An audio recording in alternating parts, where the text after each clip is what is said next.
ہر صبح کی طرح آج بھی گھر میں ساس بہو کی لڑائی جا رہی تھی۔ آدمی زندگی گزر گئی ہے پر تجھے پراٹھے نہیں بنانے آئے، بی جی ٹرے میں پڑے پراٹھوں کو دیکھ کر بولی۔ بی جی مجھے تو آتے ہیں پر آپ کو میرے ہاتھ کے بنے پسند نہیں آتے، بتائیں میں کیا کروں؟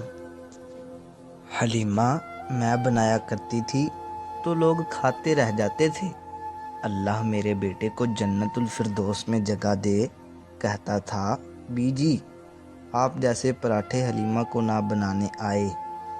اچھا پر مجھے تو کہتے تھے کہ جب سے تم شادی کر کے آئی ہو تب سے ہی ناشتہ کر کے گھر سے نکلتا ہوں، بی جی کو تو ٹھیک سے پراٹھے بنانے نہیں آتے تھے۔ اب اللہ ہی جانے وہ آپ کو صحیح کہتے تھے یا مجھے۔ حلیمہ بھی انہی کی بہو تھی، جواب دیے بنا کیسے پیچھے ہٹتی؟ ہاں تو تیرا دل رکھنے کے لیے کہہ دیتا ہوگا، ویلے بھی میرا بیٹا دوسروں کا دل نہیں توڑتا تھا، بالکل مجھ پہ گیا تھا، بی جی بڑے فخری انداز میں بولی۔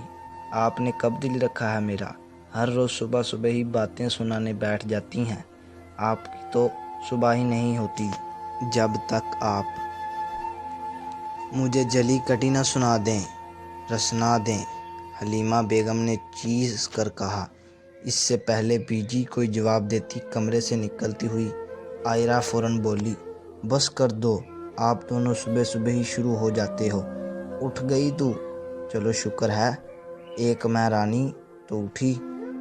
اماں میں تو کب سے اٹھی ہوئی تھی، بس یوگا کر رہی تھی۔ ایک تو میں تیری ان حرکتوں سے بہت تنگ ہوں، چل اب جا اور میرا کمرہ صاف کر، اور اس نکمی کو بھی اٹھا اور کہہ کے بی جی کے کمرے کی صفائی کریں۔ ارے واہ، تیرے کمرے کی صفائی کرنے میں عائزہ اور میرے کی وہ نکھی، اس سے بہتر تو میں خود ہی کر لوں، بی جی منہ بنا کر بولی۔ اچھا جا بی جی کے کمرے کی کر دیں، اماں بس میں منہ دھو کر ابھی آئی، عائرہ نے اندر جاتے ہوئے کہا۔ خبردار، منہ دھونے گئی پورا 1 گھنٹہ لگاتی ہے، پہلے جھاڑو پوچھا کر پھر خود کو سنوارنا۔ اچھا اماں، کہتے ہوئے بی جی کے کمرے کی طرف بڑھ گئی۔ بھائی آپ صبح صبح کہاں جا رہے ہیں؟ آسیہ نے پوچھا۔ شان جو گھر سے نکل رہا تھا اس کی آواز پر مڑا۔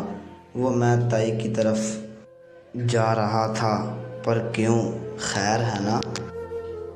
ہاں بس ایسے ہی، شان نے مختصر جواب دیا۔ مت جایا کرو ان کے گھر، زیادہ ٹائم اچھا نہیں لگتا، اور ناشتے کا ٹائم ہے۔ امی بس آدھے گھنٹے میں آیا، دادی سے ملنے جا رہا ہوں، بہت دن ہو گئے ہیں ملنے نہیں گیا، اور کل ابو بھی کہہ رہے تھے کہ چلا جاؤں اس لیے جا رہا ہوں، ورنہ میرے پاس کہاں ٹائم ہوتا ہے۔ اچھا ٹھیک ہے چلے جاؤ، پر جلدی آنا۔ جی امی، ادب سے کہتے ہوئے چلا گیا۔